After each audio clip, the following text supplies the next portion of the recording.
A lot went down on Capitol Hill today, a lot of which you probably didn't hear about. But one man was there to do the job of many.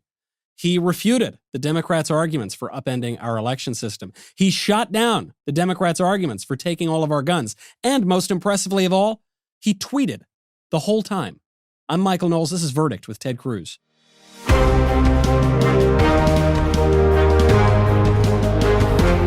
Senator Cruz, I want to hear everything that happened today. It seemed as if you were in multiple places at once. Hearings on guns, hearings on the Corrupt Politicians Act. And there was a charge that while you were tweeting during all of this, that it was just your staff sort of tweeting on your behalf while you were in the Senate. You, I have to ask, I know you'll shoot straight here. Were you the one tweeting?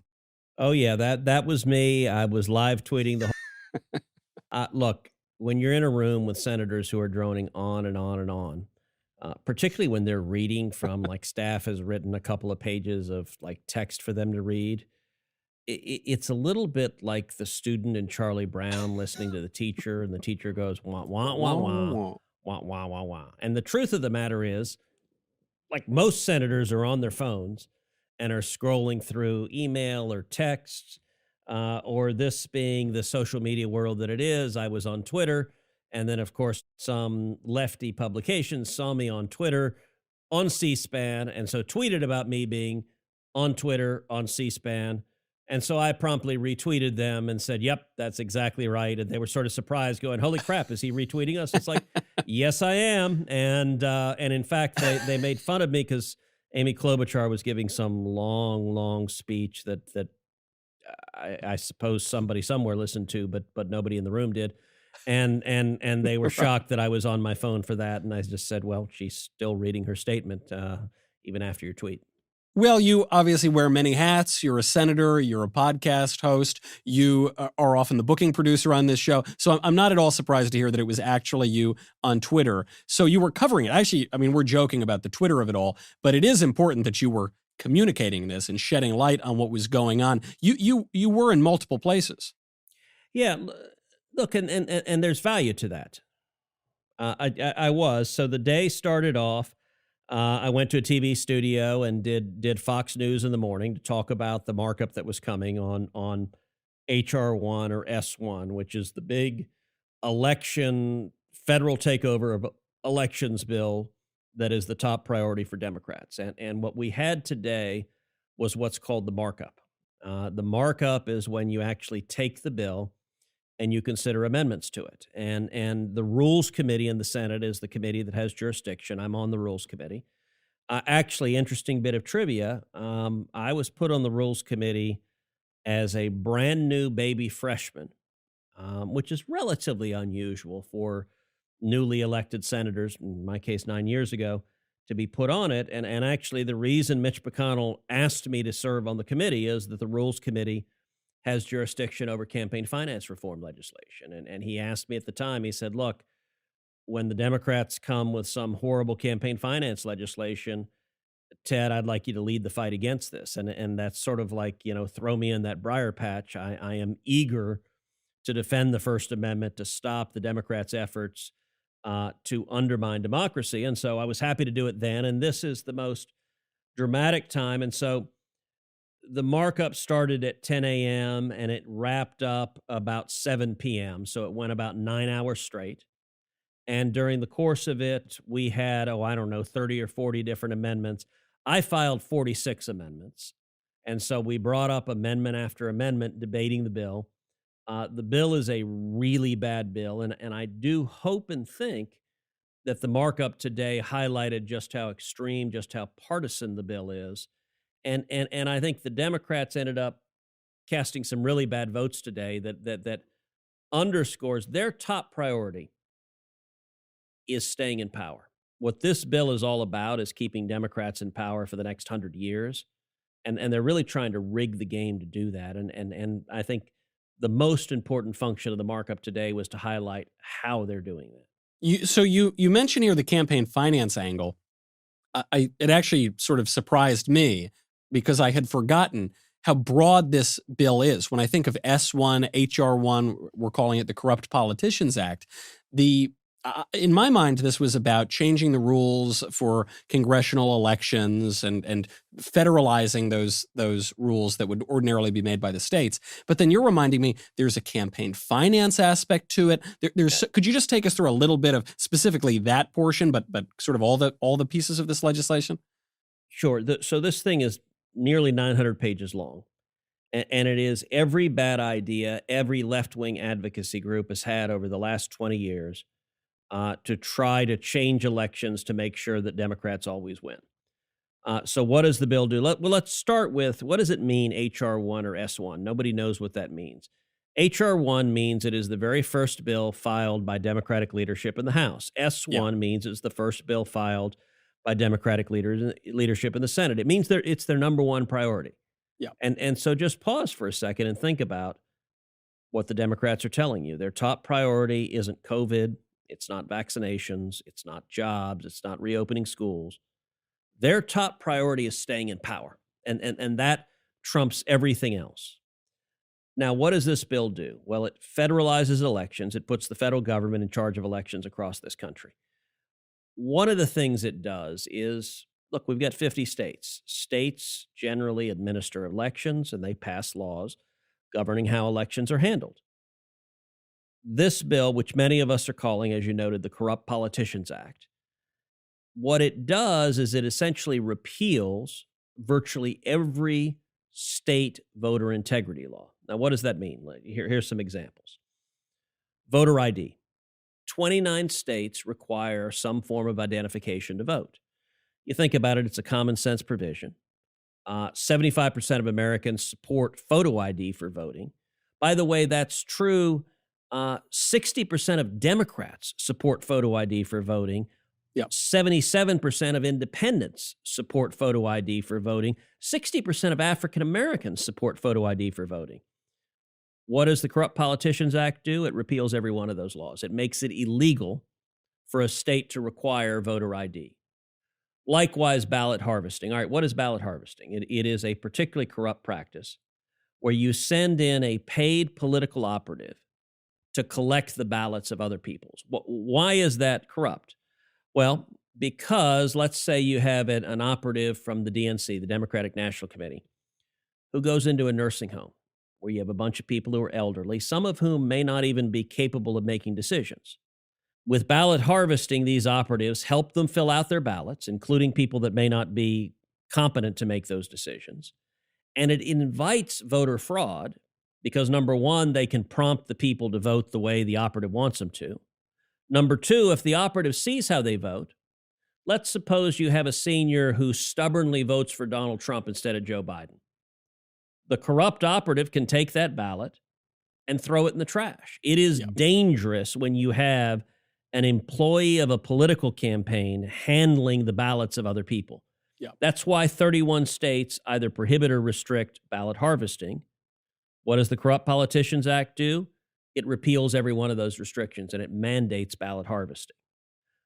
Likewise, this bill mandates universal mail-in ballots. It mandates drop boxes everywhere, both of which are very susceptible to fraud. It also provides for welfare for politicians. This is one of the more egregious elements of it, that it provides for a 6-to-1 federal government match for money raised in increments under $200. So if you raise $200, the federal government gives you $1,200 to match that. That is a particularly idiotic proposal. As I observed at the hearing today, if you think of all of the populations in need of welfare, in need of subsidies, in need of supports, politicians are really near the bottom of that list. Yeah. And I'll tell you, Michael, the provision that I think is most naked, that makes most obvious what the Democrats are doing, is the Federal Election Commission. It was established after Watergate. So Watergate was a big scandal, campaign finance scandal. They created the Federal Elections Commission in the 1970s. It's a bipartisan commission. There are 3 Democratic commissioners, 3 Republican commissioners. The reason they did that is they wanted it to be, for the FEC to act, it had to be bipartisan agreement. You had to get at least 4 commissioners, meaning you had to get at least 1 from the opposing party. What does the Corrupt Politicians Act do? It turns it into a partisan organization. It leaves it with 3 Democratic commissioners and only 2 Republican commissioners, which means the FEC becomes essentially the attack dog for Chuck Schumer. And it's designed, what the intention of this would be is to use it to target, to persecute, to investigate Republicans. And by the way, to do it in all likelihood a month or 2 before the election, right when they're vulnerable, to have an October surprise of, guess what, every Republican in a close race, the Chuck Schumer Federal Election Commission is going to announce an investigation into some scandalous aspect of them. It's a really bad idea, and that's what this bill does. So it's amazing because I've been, reading the headlines on this bill, and but when you see it all laid out, all of these things, it's such a major bill, and yet that's not all you were doing today. There was another major issue. So while the Democrats are trying to ram down, which I think you put it very well, the most radical legislation you've seen in your time there, perhaps rivaled only by the Equality Act or something like that. And Michael, it's much more dangerous than the Equality Act because it's designed to rig the system. So 2 of the provisions that are most dangerous in the Corrupt Politicians Act.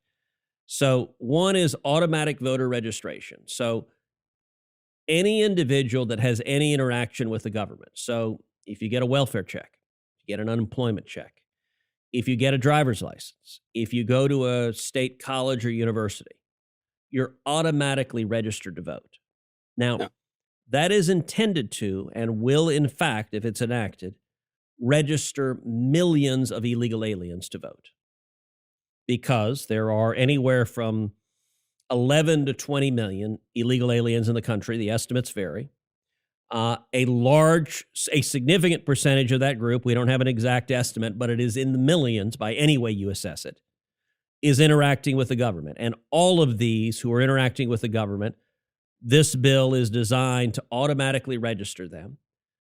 Not only that, a number of states have very reasonable provisions that provide that criminals can lose their right to vote, that if you commit a horrific crime, a number of states have said you can forfeit your right to vote.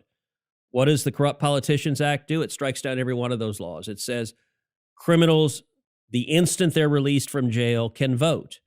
And the reason for this is Democrats have decided, and I think quite reasonably, that having millions of illegal aliens vote and thousands or hundreds of thousands or millions of criminals and felons vote, that those individuals are likely to vote for Democrats, and it will benefit Democrats. This is all about keeping Democrats in power. So during the course of the day in the markup, as I said, I had 46 amendments. I introduced an amendment to provide that before anyone is automatically registered to vote, you have to verify citizenship, that you're not registering someone illegal. Of course, every Democrat voted no. That amendment was voted down.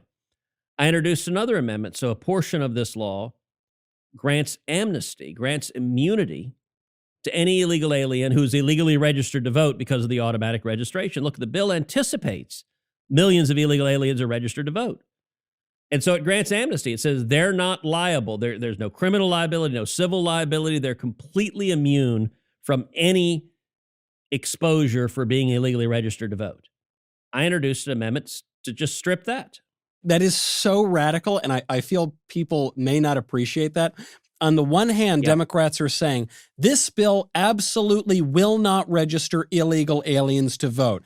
And also, when they are, they'll get amnesty for it. That's in the same bill. It is in the same bill. The Democrats argued no illegal aliens will be registered to vote. I said, great, then you should vote for my amendments. If it's not registering anyone, then you ought to welcome these amendments. They're like, no, we can't have the amendments.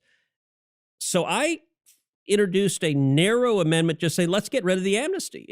If nobody's registered illegally to vote, what's the value of creating a special amnesty for people who are illegally registered to vote? Every Democrat voted no. They voted it down. On the criminals, all right, here's a very funny thing. So I had a whole series of amendments allowing states to prevent criminals from voting. The first amendment that got called up was from Senator Hyde-Smith. And it was an amendment focused on child molesters. And it said people that commit crimes against children, states can prevent them from voting. And one of the things I did going into this meeting, I sat down before the markup with Mitch McConnell. I sat down with Roy Blunt, who's the ranking Republican on the committee, and we laid out a strategy for fighting this. And so I drafted a whole bunch of amendments. And one of the things I did is gave a number of amendments to other Republican senators for them to drive forward. So Cindy Hyde-Smith, senator from Mississippi, introduced this amendment that said if you've committed a crime against children, states can prevent you from voting. Miraculously, Michael, this amendment passed. And Angus King, who is an independent from Maine, although he votes exactly like a Democrat, he voted yes. He said, I'm a parent, and so if you commit a crime against kids, states can say you can't vote. And I argued forcefully, like, why is it Democrats think our democracy would be better if child molesters were voting? When I think of what the country needs, the enlightened views of child molesters is not high on the list. So once Angus voted for that, and he's like, well, you're not going to have a whole bunch of other amendments on other crimes. And I said, well, yeah, I do have a whole bunch of others, but I'll just do one. So I pulled up mine, which was murderers. I said, okay, you've agreed child molesters, states can say they can't vote. How about murderers? People convicted of the felony of murder. Angus King voted no to that. The Democrats voted it down. So every Democrat in the committee voted that it should be illegal for states to say murderers can't vote. That's how radical these guys are. Wow. And it's not even to say, because people will, confuse the federalism of it all. All you're suggesting here is that states should have the right to determine whether or not murderers can vote. Even that was too much for the Democrats. Yeah, to be clear, my amendments were not requiring a standard, whether it is photo ID for voting, whether it is barring criminals from voting. Under the Constitution, the principal responsibility for those decisions are the states. Now, I will say this. In discussing it, there is an argument that some on the right are making, which is that this whole bill is unconstitutional. I actually think that argument is probably not right, that the way the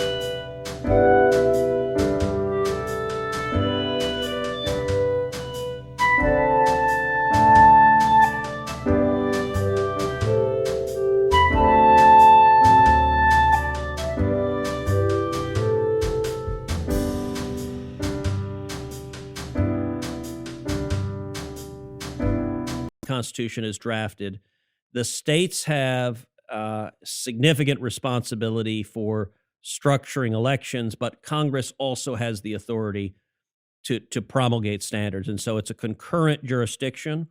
So I think it is I don't think it's a valid argument to say Congress can't legislate here. What I do think is a valid argument is that Congress shouldn't be repealing the laws of 29 states when it comes to voter ID, 31 states when it comes to restricting ballot harvesting, that Congress should respect the state laws that in turn reflect the values of their citizens.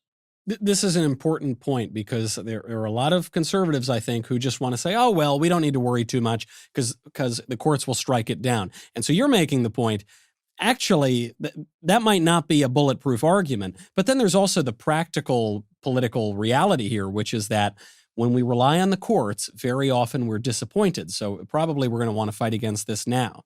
Well, and it's worse than that. I don't think the courts will strike this down. And here's why. If the Corrupt Politicians Act passes into law, it will be because the Democrats have ended the filibuster, because they have rammed it through on 50 votes. It will be because Joe Manchin and Kristen Sinema gave in.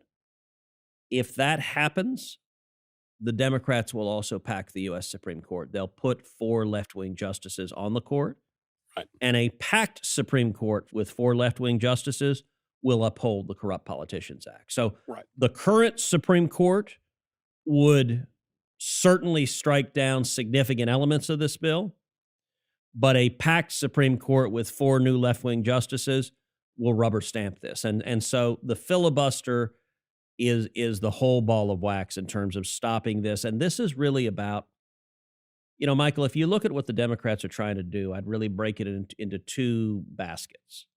One is bad policy. They want to do things that are just bad policy. Massively high taxes, massively high regulations, open borders, massive trillions of dollars in spending. All of that is bad. It's harmful. Yeah. But all of that can be undone. If Republicans take majorities again, we can cut taxes again, we can cut regulations, we can try to cut spending, although historically that's harder to do. Yeah. But bad policy can be undone. There's a whole separate category that the Democrats are trying to do that is rigging the game, that is changing the rules. And what falls into that, H.R. 1, the Corrupt Politicians Act, making D.C. a state to get 2 new Democratic senators and packing the U.S. Supreme Court. And those are designed to change the rules because I think Democrats believe if they enact those, they stay in power the next 100 years, that Republicans can't win if millions of illegal aliens and millions of criminals are voting. And that's why they want to do it, particularly if you have a partisan Federal Election Commission that is a political weapon going after Republicans at the behest of Chuck Schumer. They believe, I think quite reasonably, that will ensure they win for a long time to come. That's why this is the whole enchilada. Senator, you've sufficiently depressed me about the Corrupt Politicians Act. So now, because a wise man once said that it is always darkest before it goes totally pitch black, we have to address the other topic that you were working on today, which is the gun grab. Democrats are trying to pass big gun control. You were there. You were in the room. What's it look like, and how do we stop it? Well, it's the Constitution Subcommittee, the Senate Judiciary Committee. I've been the chairman of that committee for a number of years. I'm now the ranking member because we're in the minority. So Senator Richard Blumenthal from Connecticut is now the chairman. He had a hearing on so-called ghost guns. I mean, you said it's always darkest before it goes pitch black. I guess it's fitting that pitch black is when the ghosts come out.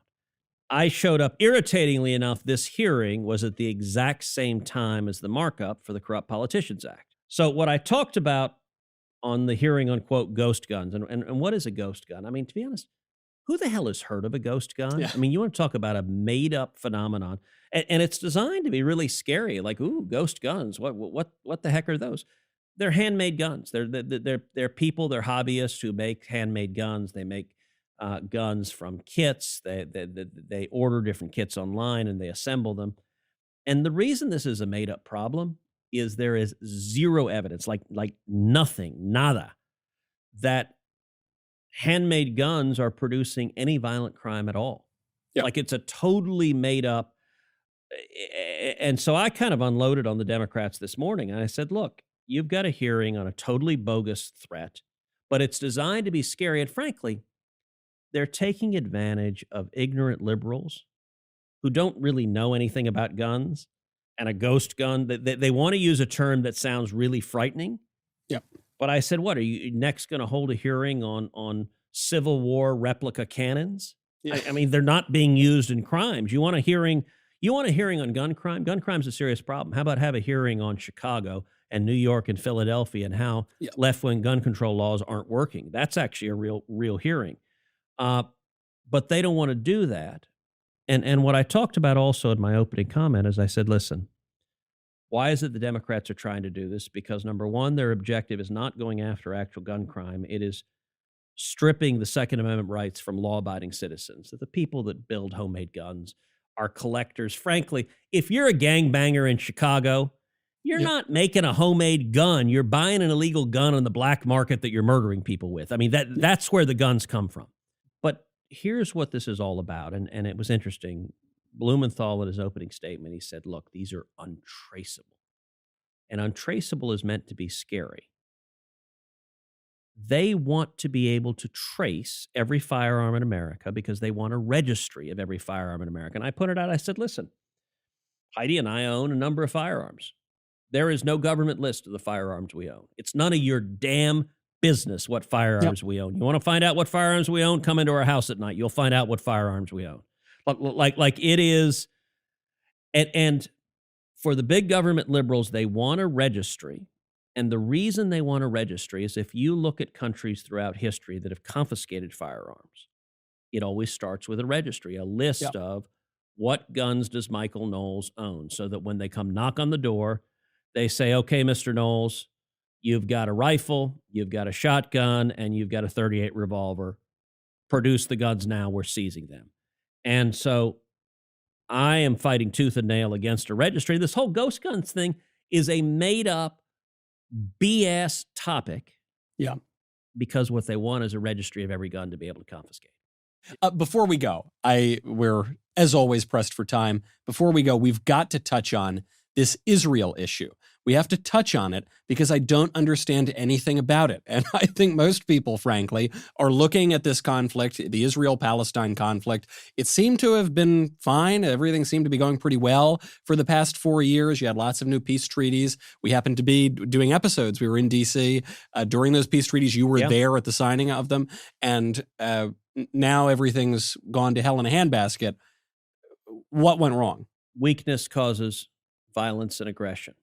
Terrorists like weakness. They're encouraged by weakness. You know, I had dinner, I think week before last, with David Friedman, who was the former U.S. ambassador to Israel under President Trump. David is a good friend.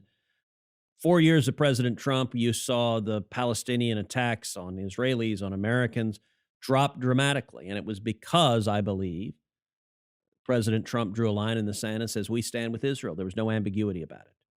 What did Joe Biden do when he came in? Immediately put ambiguity about it. Immediately. One of the things Biden started to doing is he sent over $100 million to the Palestinian Authority. Now, the Palestinian Authority is the quasi-government of the Palestinians within Israel. It is in what's called a unity government with Hamas. Hamas is a terrorist organization. It's explicitly a terrorist organization. Hamas and the Palestinian Authority, they pay bounties to terrorists. So if you're a Palestinian terrorist and you strap dynamite on a vest and you walk into a mall and you detonate the dynamite and you murder women and children, Hamas and the Palestinian Authority will pay your family a ongoing stipend for the rest of their lives. And it's a major budget item that they want to encourage. So it's the government spending money to pay the families of terrorists as rewards for them murdering Israelis and murdering Americans. Yeah. A couple of years ago, Congress passed a law called the Taylor Force Act. Taylor Force was a Texan. He was a veteran who was murdered by a Palestinian terrorist in Israel.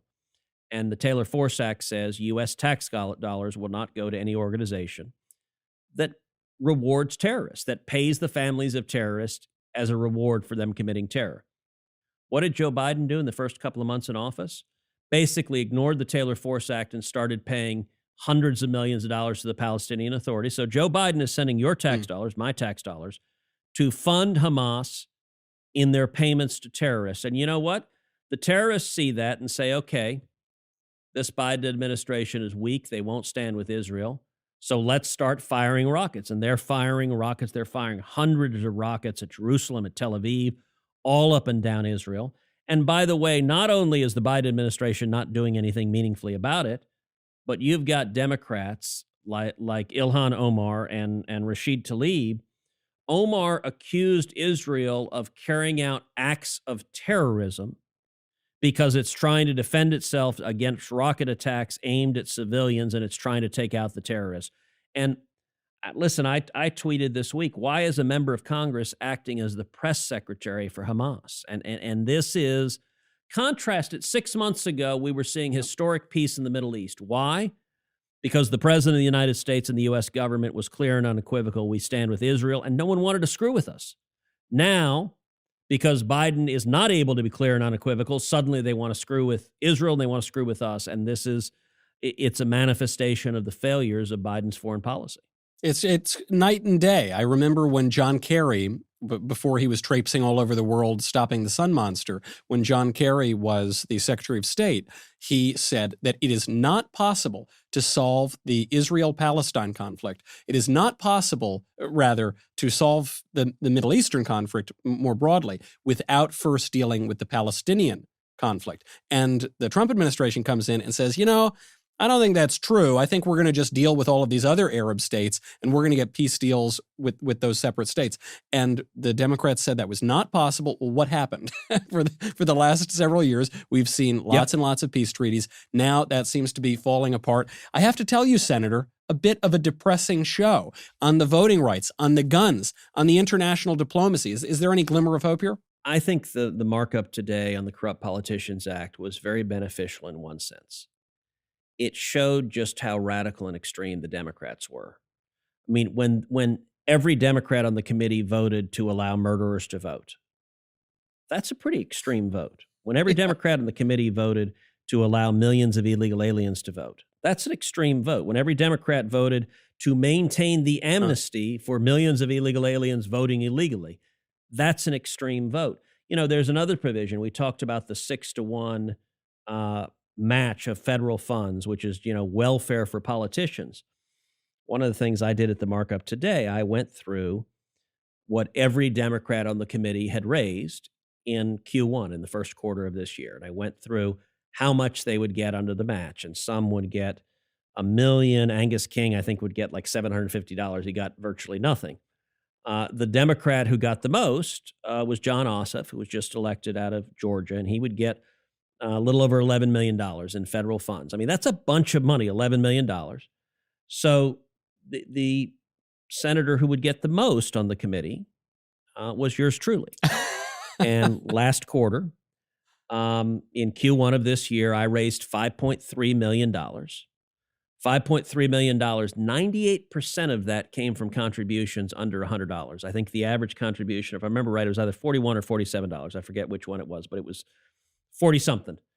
$5.3 million, 6-to-1 match. Now, there's a cap, so what it would have meant is I would have gotten $24 million from the federal government. And I asked the Democrats, I said, why do my Democratic colleagues want to give my campaign $24 million in federal funds? This is asinine. I don't want the funds. I'd like to go raise the funds. By the way, if you're watching this, go to tedcruz.org and make a contribution. I welcome those funds, but I'm not interested in taking federal taxpayer money. And every Democrat voted to give my campaign $24 million in federal funds. I mean, it's asinine because their priority is staying in power. And so they want billions of dollars of federal funds going to their campaigns. So as incumbents, they have massive amounts of money and they can crush any challenger. And I got to say, Chuck Schumer began the hearing with the markup by giving this sanctimonious speech. And it was a speech about Jim Crow. And I responded shortly thereafter, and I said, look, Chuck Schumer rightly talked about Jim Crow. Jim Crow was shameful. It was racist. It was bigoted. Jim Crow laws were written by Democrats. They were implemented by Democrats. And the purpose of Jim Crow laws was to keep Democrats in power forever. Now, I recognize today's Democrats and the corrupt media. Their narrative was, well, that was the Democrats of a long time ago, but not today. I said, listen, this bill today is Jim Crow 2.0. This is designed for the same purpose, which is to prevent the voters from throwing the bums out, to prevent the voters from voting Democrats out when they embrace socialism, when they embrace open borders, when they pack the Supreme Court, when they advocate abolishing the police. The Democrats want the voters not to have the power to vote them out. And how do they do that? They do that by registering millions of illegal aliens, allowing criminals to vote, and making the Federal Election Commission a partisan weapon to target Republicans. This is all about disenfranchising voters just like Jim Crow. And I got to admit, to say Democrats didn't like that would be something of an understatement. And I think there is value to shining the light and explaining what it is they're trying to do. I think that's true. And a guy who's going to turn down $24 million probably doesn't care what the Democrats say about him on the committee. $24 million. I guess there is the glimmer of hope. Damn thing. I guess the glimmer of hope is no matter if they'd upped it to 25, I might have been open to it. That's exactly it. I suppose there's got to be a number somewhere, but if you think you're having a bad day, you're looking at the politics all around the world, you say everything's going to hell in a handbasket. At least you didn't have to turn down $24 million today like Senator Cruz did. We have to leave it there, Senator, but we will be back soon. I'm Michael Knowles. This is Verdict with Ted Cruz.